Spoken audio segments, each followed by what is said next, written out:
técnico que estemos en transmisión para dar inicio. Correcto. Y en 3, 2, 1 y ya estamos en vivo vía Facebook. Buenas tardes a todo el público presente. Me llamo Shizuo Higuchi, vicepresidente del Semillero de Investigación y Progreso, formado por estudiantes de la especialidad de Arqueología de la Universidad Nacional San Luis Gonzaga de Ica, Perú, que el día de hoy se complace con contar con la presencia del arqueólogo Jesús Bahamonde Schreiber, arqueólogo de la Universidad Mayor de San Marcos, especializado en virtualización del patrimonio y patrimonio virtual en las universidades de Burgos y Alicante, España, y actual arqueólogo de la empresa Cálida Gas Natural de Lima y Callao, que hoy día nos brindará la ponencia titulada Aplicación del registro 3D, el plan de monitoreo arqueológico en Lima y Callao. Sin más que agregar, doy paso a nuestro estimado ponente. Bueno, muchísimas gracias. Buenas tardes con todos y todas. Efectivamente, hoy vengo a contarles un poco más sobre las nuevas técnicas de registro 3D que venimos aplicando justamente en la ciudad de Lima y de Callao. Siempre comienzo las presentaciones con una imagen como esta, justamente con el propósito de explicar de una manera mucho más gráfica cuál es la intervención de la empresa peruana Cálida, Gas Natural de Lima y Callao, la cual se encarga justamente de brindar el servicio de gas natural domiciliario e industrial en toda esta zona urbana. Las obras que ven en la fotografía son justamente evidencia de ello. Son zanjas, a veces de no más de 30 centímetros de ancho y con una profundidad que varía entre los 80, 90 hasta 1,50 m de profundidad. En estas zanjas, las cuales se realizan de manera manual por toda la ciudad de Lima, es donde efectivamente se logra recuperar toda la evidencia arqueológica que aún esconde la ciudad de Lima y Callao. Justamente este es el tipo de excavación que realizamos. Si pueden ver, prácticamente una persona solamente puede entrar de costado. Pero nosotros justamente durante todo ese desarrollo de excavación, pues como indica la norma o reglamento, nosotros debemos contar con un plan de monitoreo arqueológico, o con las siglas PMA, las cuales tienen el objetivo de seguir las obras e identificar de manera ocular cualquier tipo de evidencia arqueológica que se dé de manera fortuita durante las excavaciones. Si se da algún tipo de evidencia arqueológica fortuita, el siguiente paso es su excavación y su recuperación. Identificando un hallazgo arqueológico, se procede justamente a detener la excavación en el punto del hallazgo, comunicar al supervisor inmediato del Ministerio de Cultura y luego de obtener la autorización respectiva, se procede a realizar la excavación arqueológica. Esta excavación arqueológica, siempre hay que tener en cuenta, se realiza con todas las medidas y rigurosidad que lleva a cabo o que debe tener cualquier tipo de excavación arqueológica, ya sea en un plan de monitoreo, como en este caso, un proyecto de rescate arqueológico y, claro, un proyecto de investigación arqueológica. Justamente este es el área de intervención en el cual nosotros nos enmarcamos. Es justamente toda la zona de Lima metropolitana, Lima Norte, Centro, Este y Sur, y la zona de El Callao, todo lo que es el Callao Centro y Ventanilla, Mi Perú, etc. Y esta es una pequeña, por ejemplo, colección de algunas de las vasijas que nosotros hemos recuperado que digamos que muestran un poco la suerte de evidencia arqueológica que se encuentra. Por ejemplo, estas vasijas de doble pico y asa puente son del estilo blanco sobre rojo, que datan de los inicios del intermedio temprano. Estamos hablando del año 0 o 200 antes de Cristo. Entonces, estamos hablando de evidencia arqueológica muy temprana. Luego ya vienen diferentes estilos, como por ejemplo el tricolor geométrico, que es propio del Horizonte Medio, con algunas referencias al estilo Wari. Luego está el blanco sobre rojo, que ya es también del tipo Chancay. Y luego vienen otro tipo de evidencia arqueológica ya más tardía, como la Ichma y la Inca. Dentro del registro arqueológico, ya entrando justamente al tema que nos compete, es entender cuál ha sido la evolución en la documentación arqueológica que se ha tenido. Por ejemplo, pongo acá dos casos de la primera mitad del siglo XX, en la cual, por ejemplo, Luis Cosi y Cirilo Guapaya, dos artistas de Bellas Artes, que siguieron a Julio Cetello en todo su recorrido. Ellos eran acuarelistas y se encargaban de justamente hacer dibujos, como en el caso de Luis Cosi, dibujos que mostraban la realidad en ese momento de los monumentos arqueológicos, y Cirilo Guapaya, que más bien hacía recreaciones o reconstrucciones de cómo es que se pudieron ver esos monumentos. En este caso es el mismo sitio arqueológico, es la Huaca Orrantia B, la cual se encontraba en el cruce de la avenida Salaberry con avenida Javier Prado Oeste en el actual distrito de San Isidro. Hoy esta huaca o este sitio arqueológico ya no existe, ha desaparecido totalmente. Y la única evidencia que tenemos de su existencia son justamente estas acuarelas a inicios del siglo XX y de estas fotografías ya de Samuel Lothrop, que también vino invitado por Julio Cetello y que también fotografió este mismo recinto arqueológico. Entonces, tenemos esta suerte de documentación arqueológica, en algunos casos planos, en algunos otros casos únicamente croquis, eh, fotografías que nos muestra la realidad del monumento y algunas acuarelas.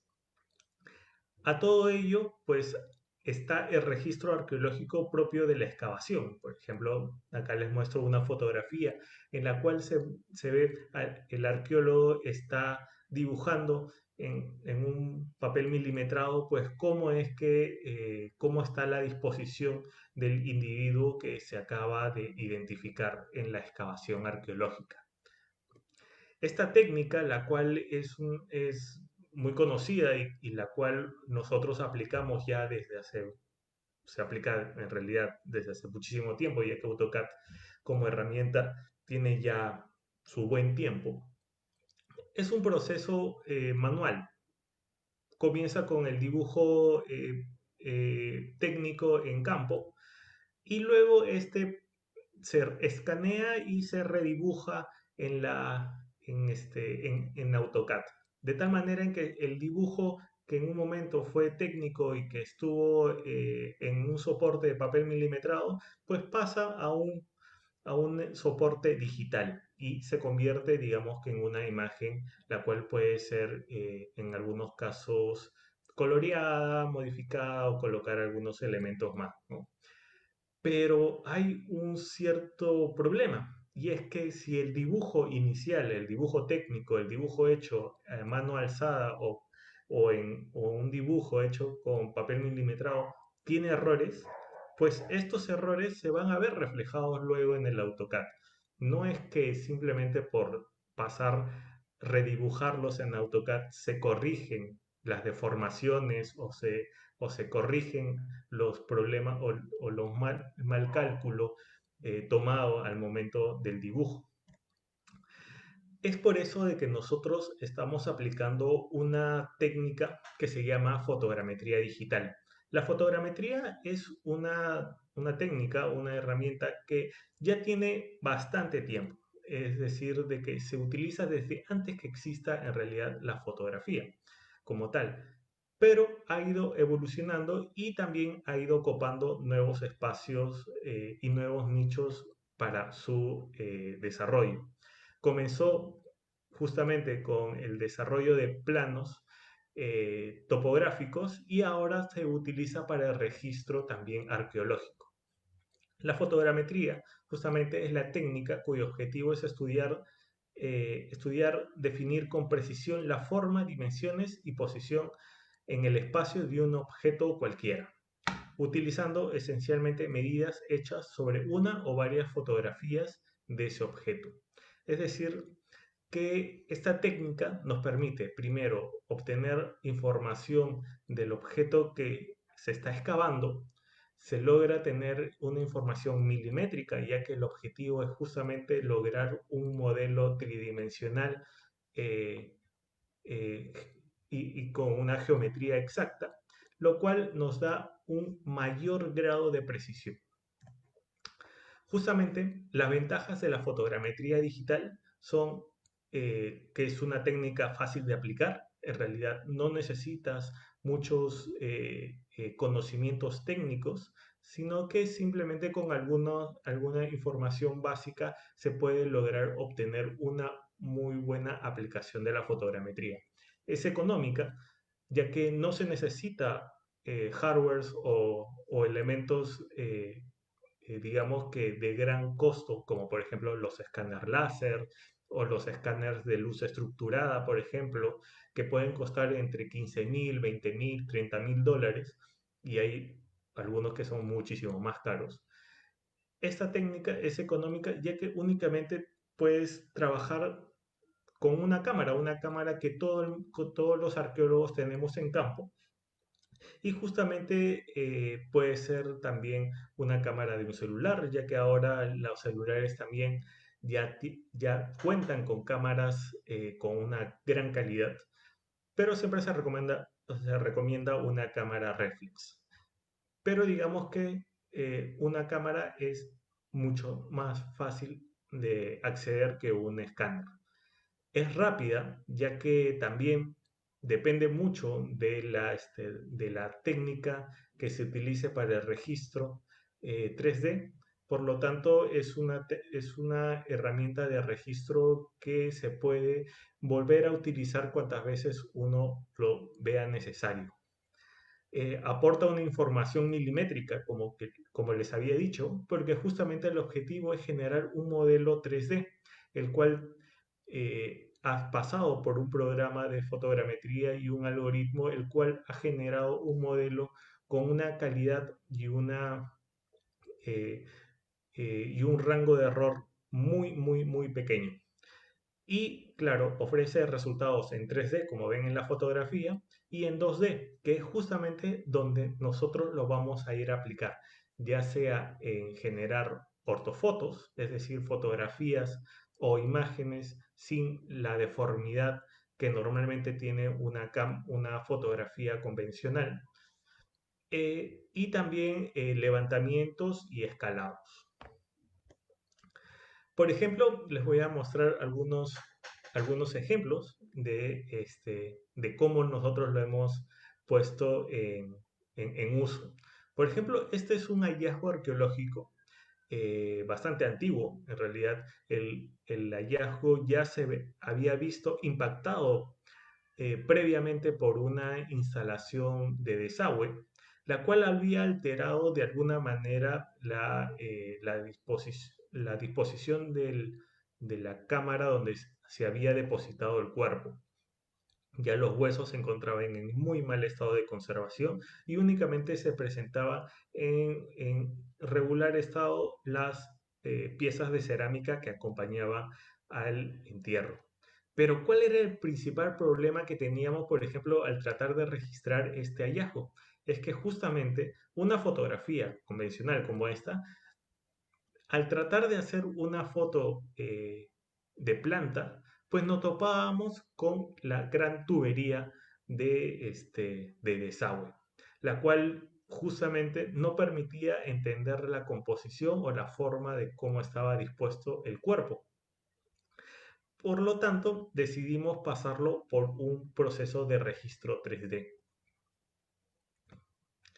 El registro 3D, como pueden ver en la imagen, se hizo con el programa de Agisoft Metashape profesional, el cual nos permitió con una cantidad de 100 fotografías poder volver a formar todo el contexto arqueológico. Las fotografías fueron tomadas a diferentes alturas y de varios ángulos, siempre formando anillos concéntricos hasta llegar al centro de la excavación, al individuo. De esta manera se tiene tanto el registro del contexto funerario como también de las capas o de los perfiles, lo cual compone la excavación, que es un elemento también esencial para poder definir la estratigrafía y la superposición de las capas.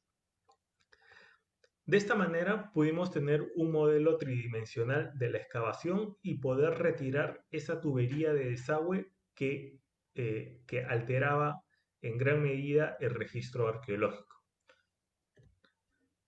El resultado fue poder aislar, en este caso, únicamente el contexto y poder definir cuál es su composición y hasta poder ver de manera mucho más clara cuál era la disposición del cuerpo.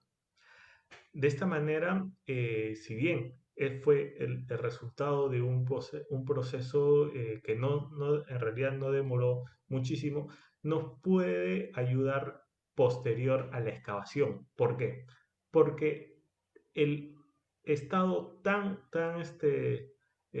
precario o el estado de conservación de los huesos no iba a permitir de que estos se conserven durante el proceso de recuperación. Por lo tanto, lograr tener un registro tridimensional del hallazgo nos permite volver al momento de la excavación. Como saben, la arqueología o la excavación arqueológica es un proceso irreversible. No se puede dar marcha atrás. Si uno ya sacó una piedra, esa piedra ya se descontextualizó. Es lo mismo con un contexto funerario. Si nosotros empezamos a retirar el cráneo, los brazos, las piernas, y no hemos tenido un registro de cómo ha estado dispuesto ese individuo, no vamos a poder volver a entender su morfología. Entonces, un registro 3D también nos da esa ventaja adicional de poder volver al momento de la excavación y a diferentes momentos, porque, como les había explicado, se pueden hacer diferentes registros 3D en cada etapa de la excavación. Y el resultado fue este, ¿no? Poder ya tener una imagen ortográfica, ya con la corrección de la oblicuidad que tiene la distorsión, la oblicuidad que tiene una fotografía convencional tomada de manera cenital. Una ortofoto ya nos permite hacer o tener datos mucho más fidedignos de las distancias, las formas que tenían los objetos. Por ejemplo, les voy a mostrar otro caso. Este fue un caso también muy interesante, si bien se trata de unos contextos, unos entierros, digamos que aislados, no presentaban, ¿cómo se llama?, vasijas. Creemos que fue de un periodo muy temprano, en realidad.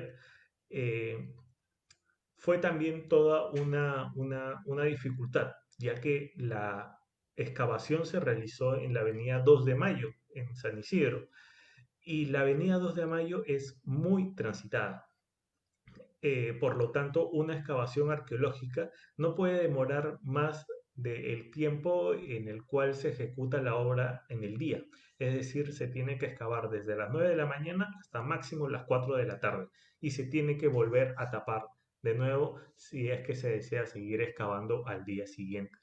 Por lo tanto, la excavación se tiene que hacer de manera rápida, pero también logrando obtener la mayor cantidad de información posible. El primer registro que se hizo fue justamente este, de un contexto funerario que pueden ver en el centro y uno que estaba totalmente alterado justamente por las tuberías, como ven acá, que son de agua, desagüe y luz también. Por lo tanto, el hallazgo ya se encontraba ya, digamos que alterado en algunas partes. Esta es ya una fotografía justamente ortorrectificada, es decir, que ya se ha corregido las oblicuidades, por lo tanto ya se pueden tomar medidas más exactas. ¿Qué pasó? Al día siguiente de este hallazgo, cuando seguimos la excavación de la tubería, volvieron a aparecer más contextos funerarios, más entierros, lo cual sugirió volver a hacer un nuevo registro 3D de estos nuevos hallazgos. Entonces aparecieron estos dos nuevos individuos colocados o que estaban en posición cúbito, estaban sentados, pero o digamos que flexionados, pero ladeados, y bueno, algunos otros huesos que habían quedado de manera aislada. El entierro anterior que les había mostrado había aparecido justo en esta parte y ya se había recuperado justamente. Igual, hicimos la ortofoto ya rectificada justamente para evitar los problemas justamente de deformación de la fotografía, de tal manera en que ya se pueden tener mucho mejor claro justamente la disposición y la forma y la posición de los cuernos. Y lo que hicimos posteriormente fue justamente unir los dos modelos fotogramétricos porque teníamos los puntos de control en los cuales la excavación se entrelazaba, se juntaba. Entonces, esto nos permitió poder tener una visión general de la excavación arqueológica en dos momentos distintos. Es decir, la imagen que ven en este momento nunca existió, nunca se hizo una excavación así de amplia. Simplemente se excavaron en momentos distintos, pero la información obtenida en el registro 3D nos proporciona esta posibilidad de tener todo la excavación completa. Y claro, a partir de eso también se pueden generar las ortofotos y de esa manera se puede tener ya un panorama mucho más amplio de esa excavación arqueológica. Entonces, como vieron, la aplicación de la fotogrametría para el registro de contextos funerarios es invaluable. Es una herramienta muy rápida, muy fácil de utilizar y nos da una versatilidad para poder registrar con mayor precisión los hallazgos. De igual manera, este caso, por ejemplo, ¿no? que les muestro es una excavación muy larga, son casi unos 12 metros de largo, en la cual se identificaron dos contextos o dos individuos. Este primero acompañado o pegado a la pared, a una pared, si no me equivoco, es la pared sur, sureste o suroeste, perdón, de este que fue un muro, el cual fue lamentablemente impactado cuando se hizo la instalación de la tubería de desagüe, pero que todavía conservaba justamente este individuo, que aparentemente, por lo que hemos considerado, fue un contexto o un depósito de sacrificio o en todo caso de sellamiento de esta construcción. Y luego viene este individuo, el cual fue depositado en este punto. Mediante este registro 3D se pudo hacer el levantamiento planimétrico y ortográfico de esta excavación y también se puede tener justamente los perfiles. Los perfiles que son una digamos, uno de los registros más complejos y los cuales refiere también a mucha interpretación, pues también se puede lograr tener información valiosísima a partir justamente de tener el registro fotográfico. La excavación justamente del primer hallazgo, el primer individuo, luego de ser retirado, se identificó de que debajo de él existía otro individuo más, el cual estaba depositado sobre los fragmentos de una gran tinaja. Y bueno, el cuerpo estaba totalmente desmembrado, ¿no?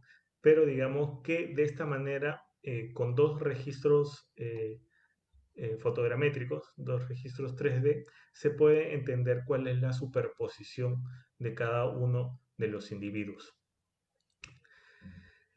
Y hasta acá es todo lo que nosotros hemos ido aplicando al registro en campo. Pero la fotogrametría también tiene otro espacio de aplicación, que es justamente el gabinete. El gabinete es el sitio donde ya llegan todas las piezas recuperadas de campo y se puede y pasa por todo el proceso de conservación, análisis y también catalogación. Y junto con esa catalogación, nosotros estamos haciendo catálogos de piezas 3D. ¿Por qué? Porque al final todo este material arqueológico que se recupera en el plan de monitoreo termina siendo entregado al Ministerio de Cultura. Por lo tanto, nosotros no nos quedamos con las piezas originales, pero podemos desarrollar un catálogo 3D, el cual puede ser utilizado posteriormente para conservación, análisis, restauración virtual, investigación y también para poder hacer réplicas de estas piezas.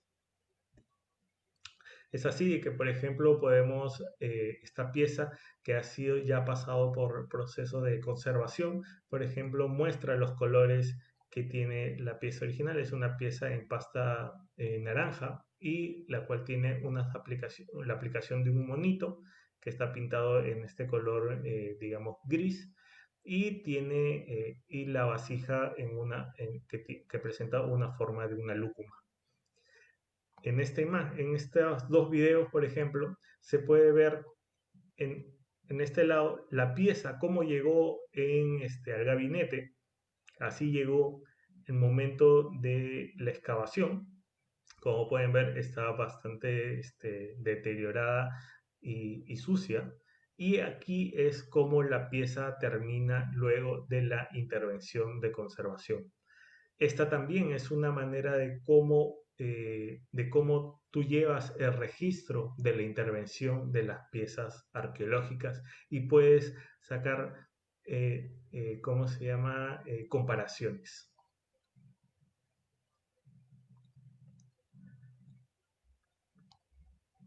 Por ejemplo, este pequeño videito, por ejemplo, nos muestra nos muestra algunas de las piezas que hemos ido recuperando y cómo con la fotogrametría hemos ido registrándolo. Por ejemplo, en estos casos son piezas de que estaban en proceso de conservación y que nos han quedado como registro de cómo es que llegaron las piezas y cómo se fueron interviniendo para su conservación.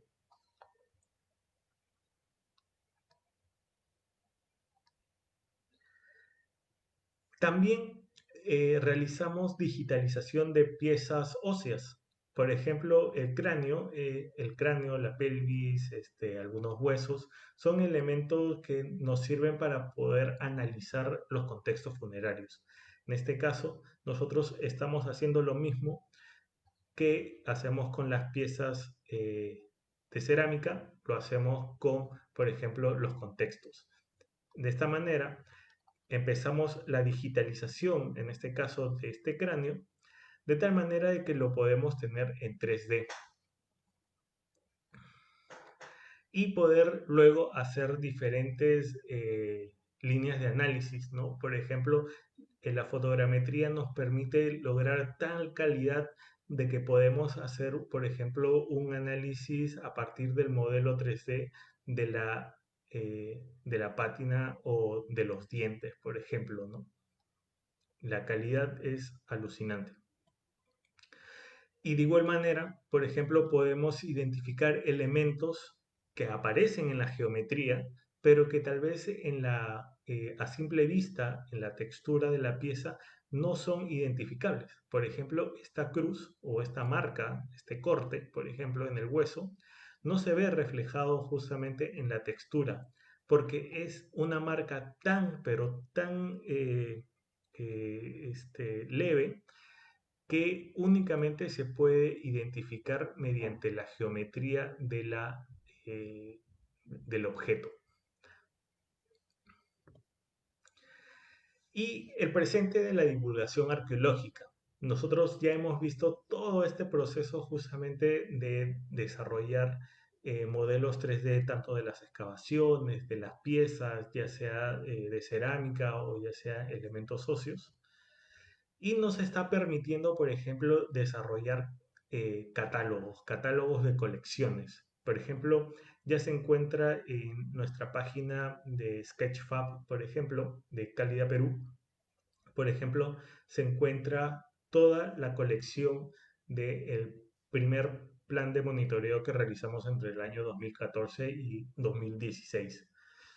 De tal manera de que ya está a libre acceso está todo este material para que pueda ser consultado, analizado y también en algunos casos se puedan solicitar copias para poder hacer mayor análisis o hasta réplicas, ya que muchas de estas piezas pues son solicitadas por algunos colectivos culturales, algunos museos de sitio que quieren tener parte de esta colección, pero al no poder contar con la pieza original, se puede hacer réplicas exactas, con medidas exactas de estos objetos.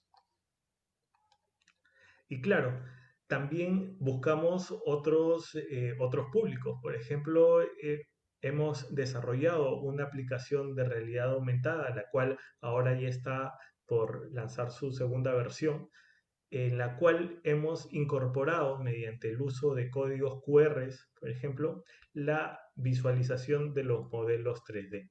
De tal manera de que estas piezas que están en el Sketchfab también puedan ser cargadas en el celular y puedan ser transportadas. Y no necesitas una conexión a Internet. Únicamente necesitas por el momento el código QR, pero más adelante ya no vas a ni siquiera necesitarlo y vas a poder mostrar y compartir y conocer justamente los hallazgos arqueológicos que vamos recuperando en la ciudad de Lima y Callao.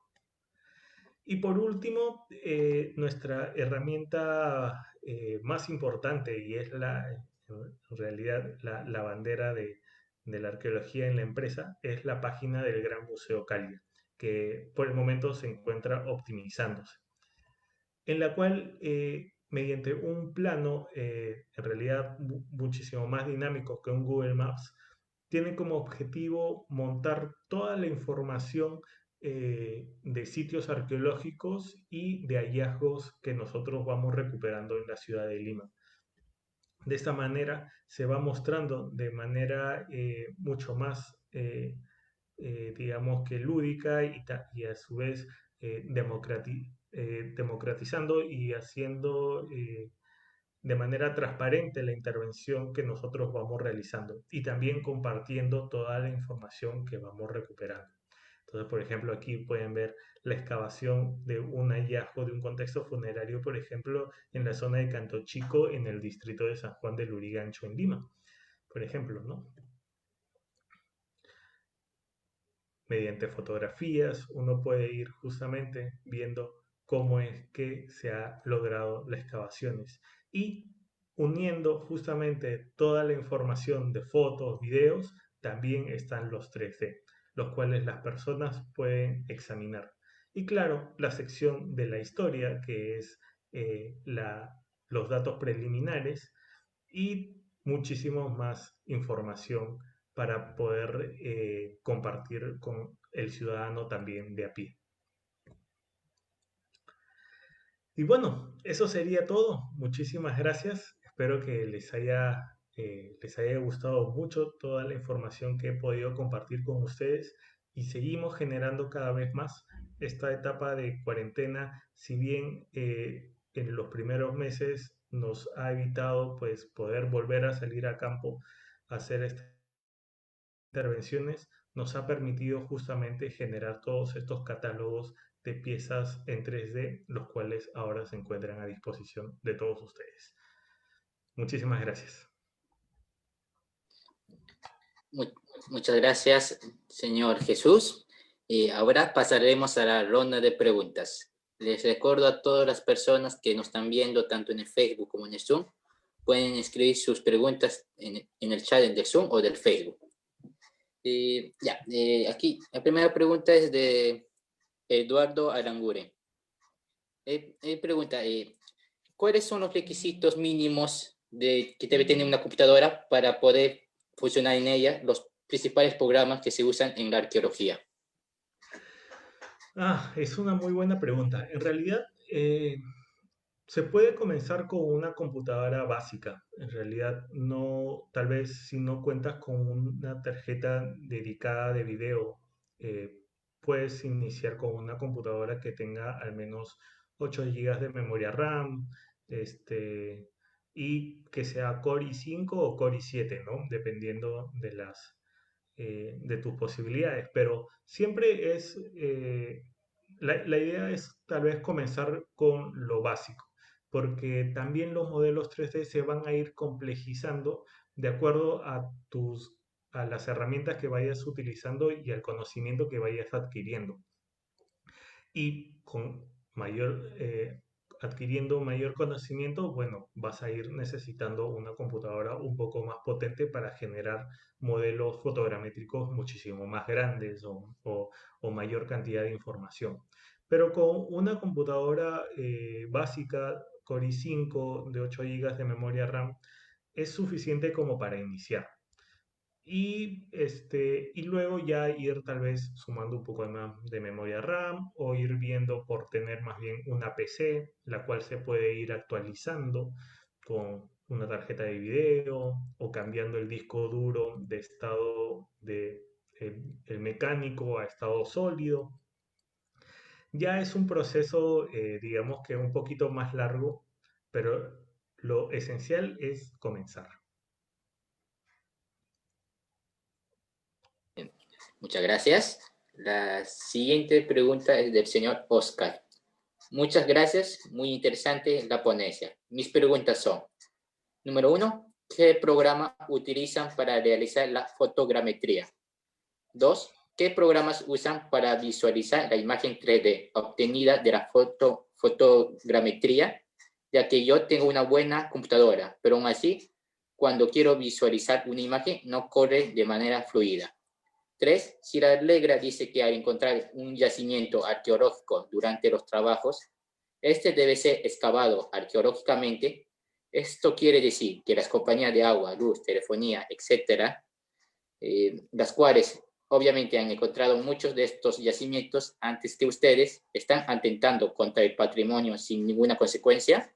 4, ¿dónde se guardan las piezas? ¿Se puede ver en algún lugar? Ya, a ver, voy a tratar de recordar todas las preguntas. La primera era, ¿qué programas necesitas para visualizar? Ya, muy bien. Eh, bueno, para visualizar modelos, bueno, primero para generarlos. Yo utilizo básicamente un programa que se llama Metashape de Agisoft. Es un programa, en realidad, no es muy caro. Su licencia cuesta $170, $176. Digamos que es accesible dentro de la gama más amplia de programas que pueden pasar los 3.000, 4.000, $5.000. Digamos que es la versión más económica y hasta hay sus programas de código libre que también se pueden utilizar. Pero digamos que el más recomendable es Metashape y tiene sus versiones de prueba también, los cuales son de descarga gratuita. Para visualizar los modelos 3D hay dos maneras. Una, o es hacerla en tu computadora, o sea, verla para mostrarla a un tercero por tu computadora, y otra es utilizar algún tipo de visor web, el cual necesariamente tiene que estar conectado a una red de internet. El visor web, por ejemplo, yo utilizo el Sketchfab. El Sketchfab es una página web como YouTube, la cual en vez de subir videos, puedes subir 3Ds o hasta animaciones en 3D en diferentes formatos. Y te permite justamente poder mostrarlos y compartirlos. Ahora, ¿qué es lo que pasa? Si uno genera modelos 3D muy pesados, es decir, con una gran cantidad de geometría, lo que vas a hacer es forzar demasiado a tu computadora. Lo que se hace o lo que se debería hacer dependiendo del público al cual tú vas a presentar estos modelos 3D es pasarlo por una optimización. La optimización se puede realizar por diferentes maneras o diferentes herramientas. Una de las que yo utilizo es, por ejemplo, Blender. Blender es un programa de modelado 3D que se utiliza, bueno, para juegos y para el desarrollo de animaciones, pero que tiene herramientas que permite que ese modelo 3D con una gran cantidad de información geométrica puedan hacerse más livianos y sin perder su calidad de textura o su información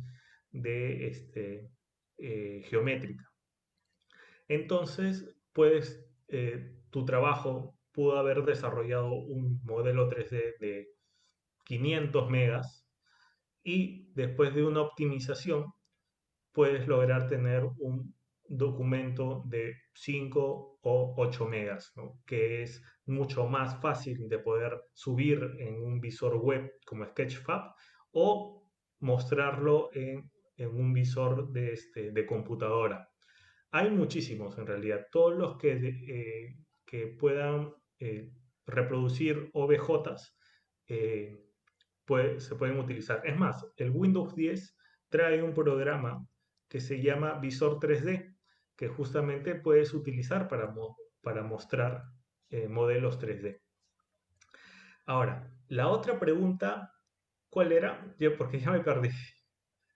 La primera fue, ¿qué programas utilizan para realizar la fotogrametría? Ya, Eh, ya la respondí. ya, y la de visualización en 3D ya está. Sí, ya, la 3. Cida Alegra dice que al encontrar un yacimiento arqueológico durante los trabajos, este debe ser excavado arqueológicamente. Esto quiere decir que las compañías de agua, luz, Ah, telefonía, ya, ya, ya me acordé. ya, Ya, es una muy buena pregunta. Eh, bueno, se entiende de que toda obra la cual tenga que ver con remoción de terreno tiene que tener un plan de monitoreo arqueológico. Es decir, que tiene que haber un arqueólogo justamente en campo, el cual verifique de que no haya ningún tipo de alteración. Eh, Reconozco y reconocemos también de que han habido casos en los cuales hemos identificado hallazgos arqueológicos previamente ya disturbados o alterados por instalaciones previas. No puedo asegurar de que en el momento no haya habido un arqueólogo monitoreando esa obra, pero no se puede negar tampoco lo evidente de que sí, han habido alteraciones y también eso refleja justamente una mala praxis, la cual nosotros estamos en camino a modificarla, a cambiarla, a que ya no se vuelva que ya no vuelva a suceder, porque justamente hay muchísima información que se pierde justamente por no dar un aviso a las autoridades o no hacer una intervención como se debe hacer. Eh, hay muchos casos en los cuales nosotros hemos tenido que recuperar hallazgos que han sido ya alterados, pero también sigue siendo información valiosísima para entender el pasado prehispánico de la ciudad de Lima y del Callao. La pregunta 4 era, ¿dónde se guardan las piezas? ¿Se puede ver en algún lugar? Ya, es una muy buena pregunta también, porque Cálida como empresa únicamente tiene unos gabinetes y almacenes donde se encargan de hacer todo el trabajo de conservación, análisis e investigación y se mantienen en buen resguardo en gabinetes. Pero los gabinetes únicamente son de manera temporal, es decir, nosotros pedimos la custodia por el tiempo que éste se va a ejecutar todo el trabajo de conservación, pero luego se entrega al Ministerio de Cultura. Por lo tanto, nosotros trabajamos dos formas de exhibir el material. Uno es que tratamos así muchas veces de poder mostrar los hallazgos en el momento en que se han excavado. Y otro es cuando encontramos aliados dentro de la sociedad civil y también municipalidades que quieren, que prestan digamos que espacios o hacemos actividades en los cuales se muestran por un día en un espacio que normalmente está resguardado por el Ministerio de Cultura. Esas digamos que son las dos maneras de que un ciudadano de a pie podría ver las piezas originales. La otra manera, que es una manera digamos que de manera permanente, es de forma virtual. Justamente poder hacer todos estos catálogos de piezas nos permite mediante el aplicativo, por ejemplo, de celular o mediante la página web, poder conocer y ver todas las piezas arqueológicas y hasta las excavaciones, como les había mostrado, se pueden ver y se pueden rotar y se pueden acercar y ver los elementos que se han ido recuperando. Ujú. La siguiente pregunta es de la señorita Blanca. Eh, para el productor de realidad aumentada, ¿se usa la misma base de registro fotogramétrico? ¿Con qué programas se puede realizar? Gracias.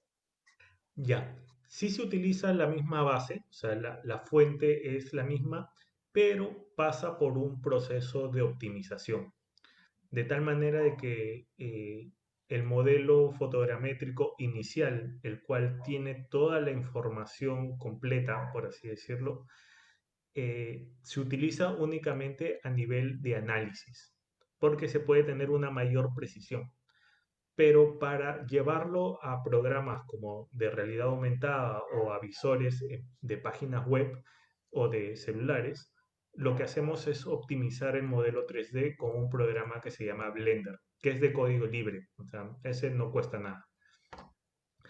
Y lo que hacemos es pasarlo por una suerte de herramientas que tiene el programa, de tal manera de que la información que estaba, digamos, de un modelo completo que podía haber pesado 100 megas, por ejemplo, o 50 megas, llega a pasar, a pesar a veces menos de un mega, ¿no? Entonces ya es un objeto 3D que tiene buena calidad, pero que puede ser utilizado para meterlo dentro de un programa, por ejemplo, de realidad aumentada.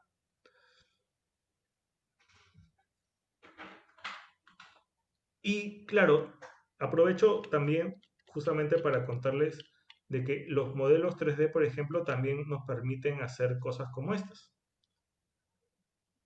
Por ejemplo,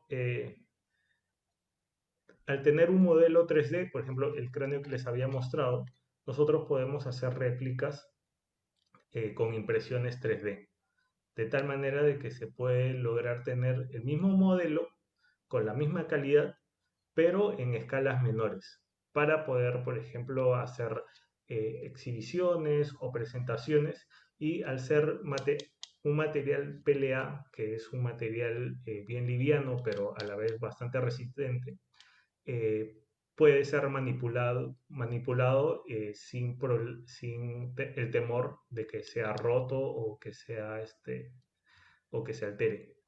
Entonces, así podemos volver a tener, por ejemplo, el cráneo de ese personaje. Y la siguiente pregunta es del señor Juan Conde. Él pregunta, ¿cómo ha cambiado la pandemia a los proyectos de monitoreo en la ciudad de Lima. Perdón, no te entendí. ¿Cómo ha cambiado? ¿Cómo ha afectado la pandemia a los planes de monitoreo en la ciudad de Lima? Eh, bueno, en realidad, más allá de haberlo afectado, más bien los está incentivando, porque ahorita, como, bueno, por un buen tiempo se mantuvieron detenidas muchas obras, ahora con la reactivación, pues hay muchísimas obras que se están empezando a ejecutar. Por lo tanto, la necesidad de más arqueólogos también se hace evidente. Eh, el hecho también, por otra parte, también está el Ministerio de Cultura y otras entidades quienes también regulan justamente de que el trabajo se realice con todas las normativas y todas las precauciones del caso, justamente por el tema del COVID, ¿no? Entonces, digamos que a nivel de proyectos de planes de monitoreo, al menos en la ciudad de Lima, está normal, pero con la salvedad de que se tiene que tener todos los cuidados de contagio o evitar el contagio, ¿no? Y la siguiente pregunta es de Jesús Sencho. Consulta, ¿cuánto es el costo de una impresora 3D? Ya, una impresora 3D puede variar dependiendo de su tamaño, de su área de impresión, por ejemplo, entre unos 700, 800 soles y hay hasta las de 3000 soles, 4000 soles. También depende mucho de su complejidad. Por ejemplo, bueno, no puedo voltear la cámara, pero digamos que yo tengo una impresora, eh, digamos que abierta. Es una impresora que se arma en partes. Hay otras que ya vienen como en cajita, con su puertita y que son, digamos que un poco más silenciosas y pueden ir aumentando su precio. Pero digamos que una impresora básica con la cual se puede comenzar y que tiene buena calidad ronda alrededor de los 600 y 800 soles, ¿no? Estas han sido todas las preguntas que nos han dejado. De parte de todo el semillero de investigación, le agradecemos mucho brindarnos parte de su tiempo para brindar tan importante charla. Muchísimas gracias. Y bueno, no quería tal vez terminar sin recordarles que, bueno, estoy yo de manera personal dictando un curso de justamente de todo lo que es el ingreso o la introducción a la fotogrametría. Tal vez se lo voy a dejar compartido para que lo puedan eh, trasladar tal vez a otros universitarios de la carrera de arqueología que estén interesados en poder aplicar estas técnicas en sus próximos proyectos de investigación o en su trabajo. Por supuesto, nos envía el link y ahí lo compartimos con nuestros compañeros para ver si alguno está interesado en seguir aprendiendo más. Ya, de nuevo, muchas gracias, señor Jesús, y esperamos contar con usted en próximas oportunidades. Por supuesto. Muchísimas gracias. Muchas gracias.